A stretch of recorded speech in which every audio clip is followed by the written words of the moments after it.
So if we look at the lure, we see the main bill, and we see two pieces that come out and are angled here. I don't know if you can see the angle. So this is the piece that I get to make whatever way I want. This is something I have to add to make this bill.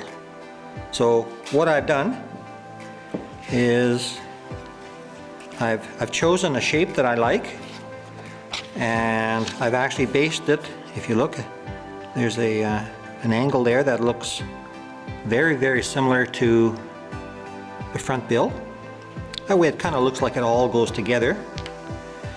And then I made, rather than cutting this and having one good side and one bad side, I cut this, and I made sure that the one side could be used both ways.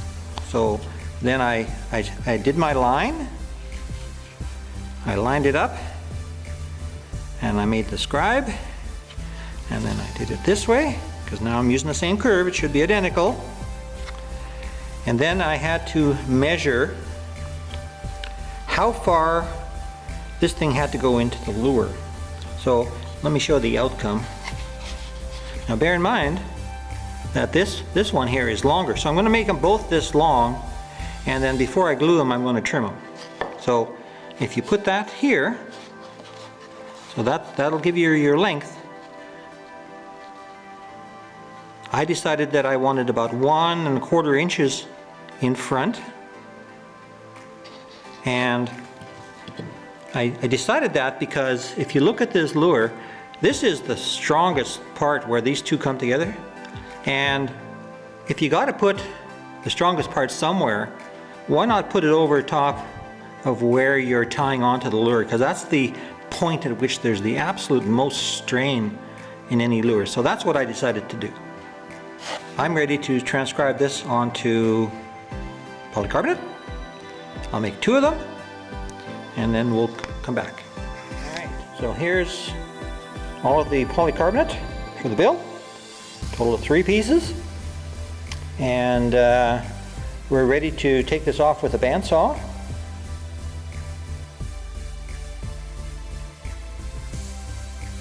And the step after that will be sanding off the edges and making them as smooth as we can. Now there's going to be scratches from the sanding disc that we use, but the interesting thing is when we put our 2-part epoxy on it, that 2-part epoxy will sneak into all those little scratches and they will absolutely disappear, and they will become beautifully translucent edges without sanding. So that's a real trick.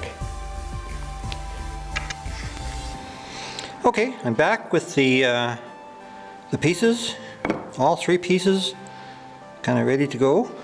And one other thing that I've done is this edge here, I've squared up using a disc sander that is actually attached to my tabletop belt sander, and I'll show you a picture of that in a second.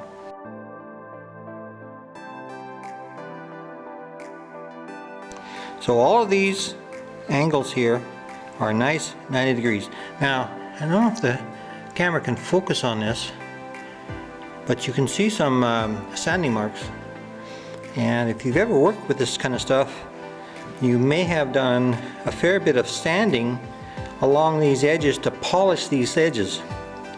One of the beautiful things we're going to do here is when we coat the lure with 2-part epoxy, we're going to coat the bill as well. And what happens when that 2-part epoxy hits these scratches is they go into the scratches and they become invisible. So all of that work of trying to polish these edges, my very first lure I polished until it hurt, and then I found out it wasn't even necessary. So now bear in mind we have the top piece and these 2 pieces that go in here. Now my point is that there's a little notch here we got to take care of. So when we glue these 2 pieces together, It's the top piece that has the outside notch. And then what we do with that, once those are, it's not really glue. It's a chemical that melts the two together. I'll tell you, when this thing is glued, drive over with a truck. You won't hurt it.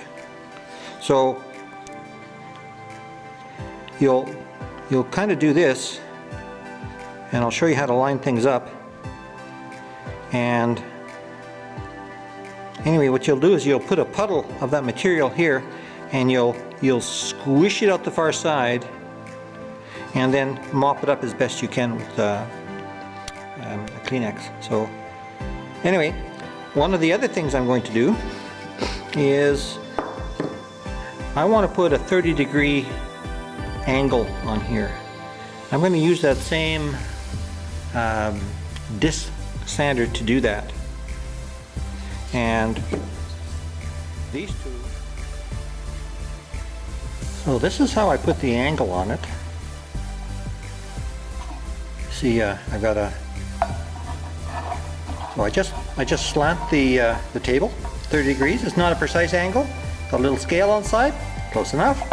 And then, because the disc turns this way, I want to use this side whenever possible, because if I use this side, it'll try and lift up the material. So I try this side, and I work it along the side here, and I check it, and I work it some more, and I check it. Now I'm not going to do it right now because I need two hands to do this, so this is one of those two-handed things. These two will be glued together, then they'll be ground to the 30 degrees. And when it's all together, it'll look like this. And it looks just gorgeous. Sometimes it's even hard to see where the join is, because the two-part epoxy gets in there and it blends it all together. This one here, you can see a little bit of a line across here, but generally speaking, it makes a beautiful job. And you can see on the edges here, you don't see any of those pesky scratches because they're gone. And that's because the two-part epoxy has filled up the scratches. So the first time I did one of these things, I couldn't believe how well it turned out, but I was very, very happy with it, obviously. And I've probably done 25 similar lures with these diving bills. Okay. So we're back with these pieces of the bill. I'm not sure if you can see that angle that I've ground there. Turned out really, really nice. Both of these, of course, have to have that same angle.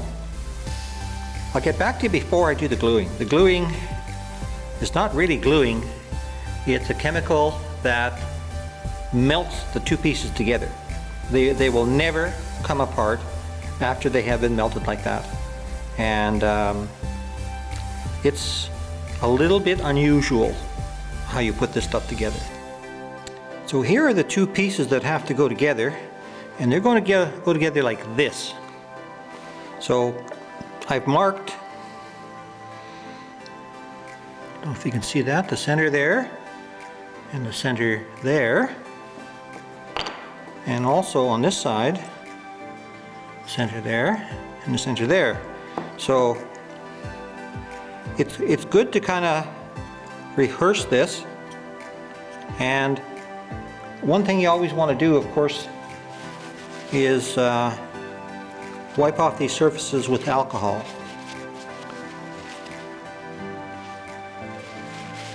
Now I've removed the protective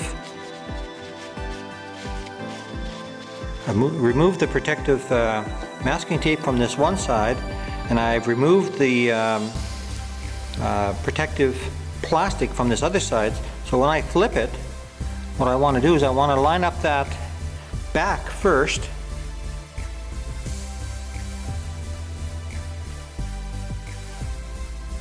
You'll put a puddle here, and as you put the top piece on, you're going to push it down back to front, which will squish out some material, some of this liquid. and then you have about a minute, probably less, to align it. So what I've done is I've taken a little bit of this liquid here in a small bottle, just because it's easier to handle. If you were to leave that cap untightened, you'd come back in about an hour and it'd be all gone. So, okay, so here we go. Let's see if I can do this. So there's the puddle, coming out any times. Okay, there's the puddle. Now, here we go. Line it up here, line it up on the front, and you're done. Now I'm going to take a napkin. I don't want to get the piece in this liquid anymore. And anyway, that's good to go. So tighten this up right away. I'm going to give that probably an hour to harden totally. It says that it fixes in 2 minutes and it's 80% strength in 24 hours. So we don't need total strength, because the next thing we're going to be doing, of course, is gluing it to the bottom here. So this will be one piece. And so we are now ready to put the two pieces, the composite pieces. We have this one here, which is the two pieces that are glued on top of each other.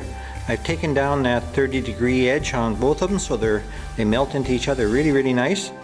So again, I've cleaned this both sides off with alcohol to make sure there's no grease. I'm going to put a fairly big puddle this time, and it's going to go, gotta be careful now, it's going to go like this. So once again, I'm going to put a big puddle here and press it forward. Now you'll notice that this one has bubbles in it. I have never figured out how to get rid of those bubbles. I got rid of a lot of them by pressing forward with the second piece, but it gets rid of a lot of them, but it doesn't get rid of all of them. So this is one little thing. It's on my list of things to think about and maybe work on sometime, but right now that's the best I can do. Now I've seen videos on the internet, and they use a press when they put this stuff together, and they put a anti-film liquid on it, and then they put this same material to glue it, and theirs turn out without bubbles. But I just don't have that. These are small pieces, and as you put the stuff on, it just forms bubbles. So now this is a bit of a stressful thing, because you have to put the puddle down, flip this over, line it up, and you're done in about 2 seconds, maybe 3. That's it. There's no more. So, for example, if you don't put enough liquid, and you can't get that liquid to go all the way to the forward, doesn't matter. You're done. It's either good enough or you start again. So it's kind of stressful, but you know what? I've done pretty good at it. So let's see what we can do. Again, liquid goes on this side, and then we do the old flip over. Okay, here we go. Oh, and by the way, of course, we have to have this notch on here as well. So just to add a little bit more stress. So here we go.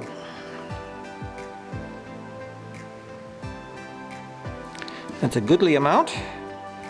And now I have lines that I've put on here to mark centers.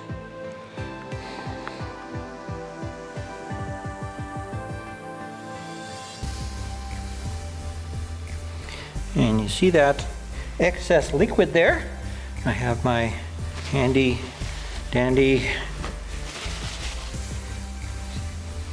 Kleenex. This will actually mark the plastic because it etches a little bit even while it's sitting there. But by the time we you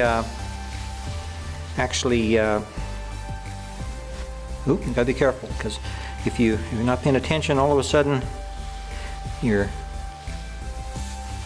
Kleenex will stick. And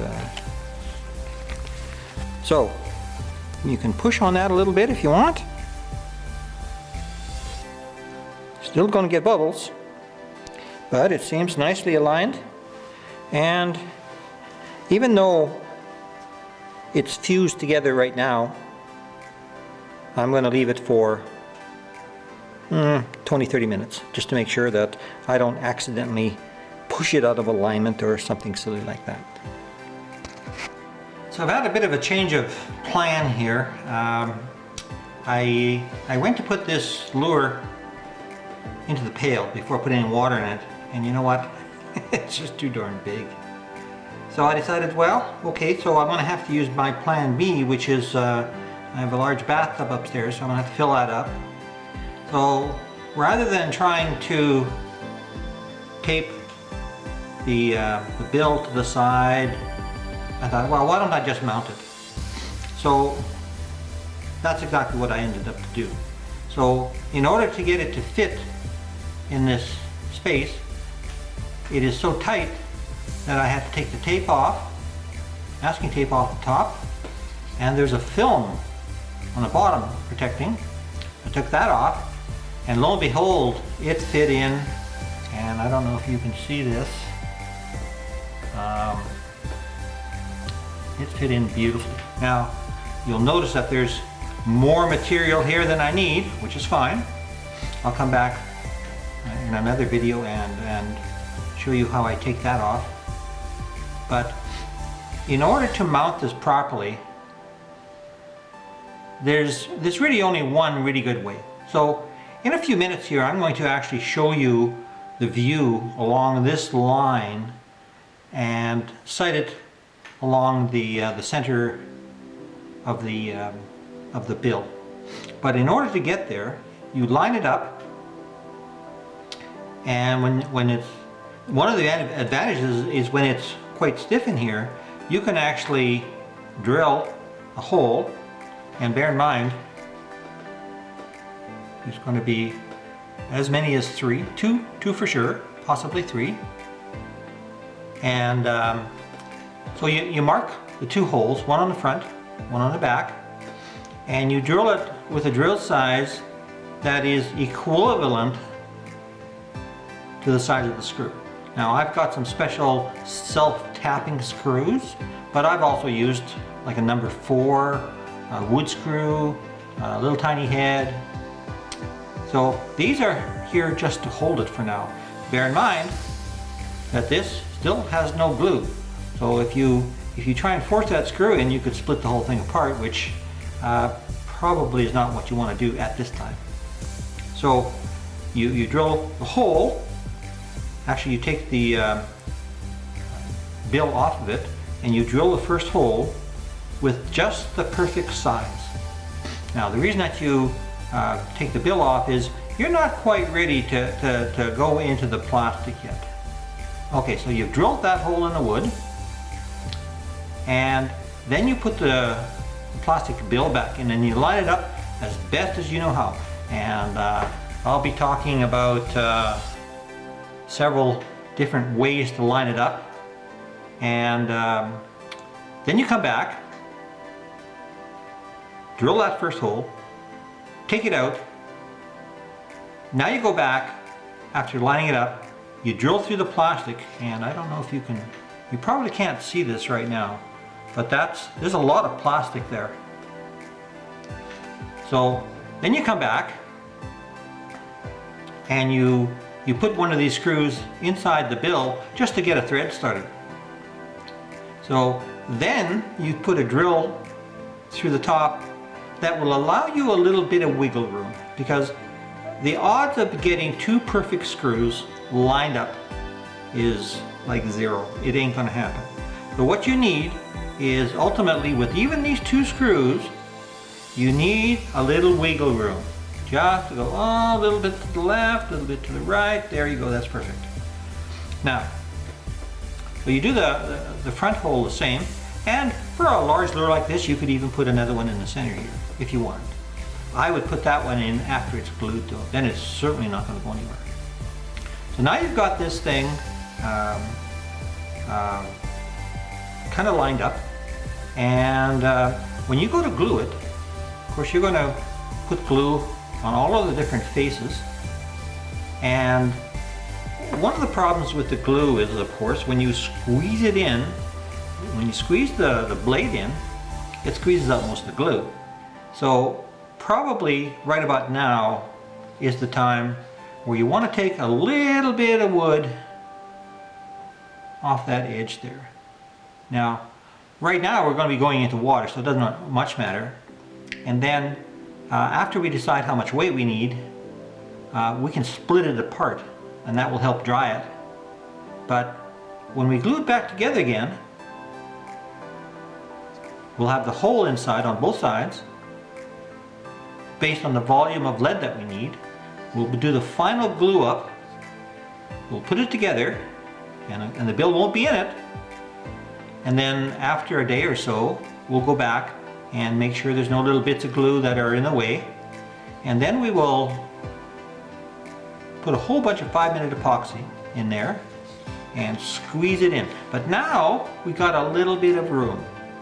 Now the whole idea of this build is this edge is the absolute most important. Now see how perfectly that fits on both sides? So the accuracy of this cut in the wood here reflects the angle of the bill. Now if you remember, we cut that on a bandsaw that I squared up to make sure that it was as square as possible to the lure as I could make it. So as we slip this in here with the glue, we're going to get the screws engaged into the holes and pull that bill up and as tightly as possible against the top. And that's going to set your accuracy of the squareness of the bill to the main body of the lure. But until we get there, we still have to measure or figure out the weight of the lead. But I'm going to come back here in just a few seconds, and I'll take a couple of video shots to show you how I line that up.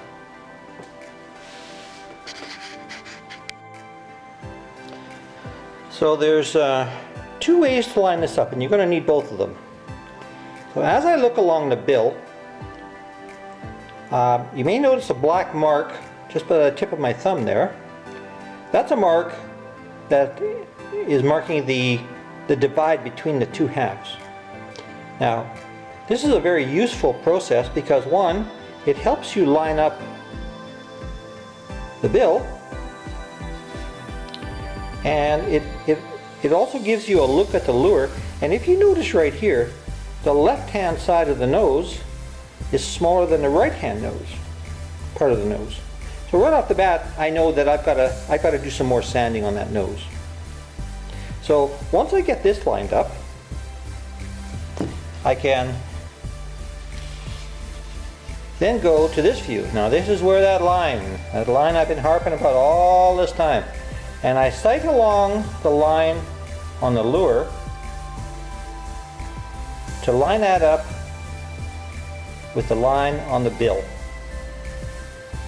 So just as you are gluing this thing, you will be tightening those 2 screws up on the top, and you will be doing this to make absolutely sure when that glue sets that bill is as true as you can make it. It's like sighting a rifle. And you can also follow that red line, and I'm not sure that you can see it in the camera, maybe you can. There's a red line on the masking tape, which is kind of faint, and you can kind of use that as a guide as well. So that's how you you set this bill up. But the next time I come back, we're going to have a full tub of water and some weights and some hooks, and we're going to find out what it's going to take lead-wise to make this thing sink properly.